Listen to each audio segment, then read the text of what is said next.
Oui, Monsieur le Président, Monsieur le Vice-président, quelques mots plus. Je ne m'en voudrais pas comme maire de la commune de Castillon-la-Bataille que comme président du groupe Gironde d'Avenir pour vous dire qu'après une lecture attentive de ce document, je le trouve d'une grande qualité et d'une grande exhaustivité. C'est le premier point. J'avais une petite précaution méthodologique à apporter, mais c'est un peu l'exercice, enfin conforme à l'exercice du genre. N'oublions pas non plus de prendre en compte les dynamiques interdépartementales. Il se trouve que ma commune est située en limite du département de la Dordogne, beau département s'il en est, avec aussi des populations qui sont dans le bassin de vie. Et il sera important, mais je sais que c'est une dimension sur laquelle on avait déjà échangé, de bien prendre en compte le moment venu sur toutes ces parties du territoire qui sont situées à la frontière de notre département, toutes ces logiques qui sont effectivement des logiques interdépartementales et pour lesquelles un certain nombre de publics, et c'est heureux, hein, viennent consommer des services publics ou accéder à des services publics sur le département de la Gironde. L'inverse d'ailleurs peut être vrai, j'imagine, en fonction des endroits où on se situe. Voilà. Vous dire aussi que quand j'ai lu ce document, j'ai pas eu grand-chose à y apporter, si ce n'est que je ne suis pas très fanat de l'expression frange du Libournais. Voilà, c'est pas une expression que j'utilise souvent.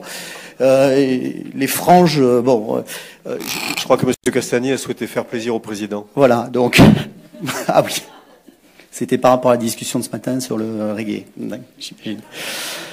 Donc voilà, donc peut-être qu'il serait nécessaire à quelques endroits de préciser les choses. On a bien intégré dans ce document les quartiers politiques de la ville. Soyons fous. Intégrons aussi les territoires dont l'indice de fragilité sociale est élevé. Tiens, voilà une bonne idée.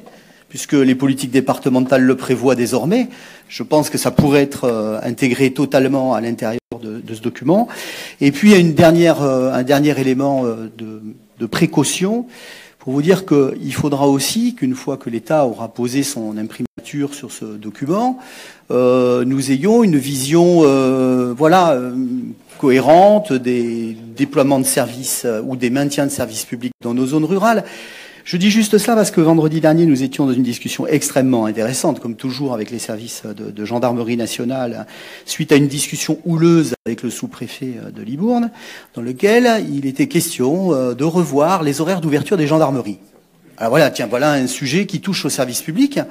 Il était proposé, mais j'espère que je ne vais pas vous faire rire, et Christelle Guilloni complétera si je me trompe, il était proposé d'inviter certains publics de Sainte-Foy-la-Grande qui n'auraient pas d'urgence particulière à venir déposer des plaintes à Castillon-la-Bataille.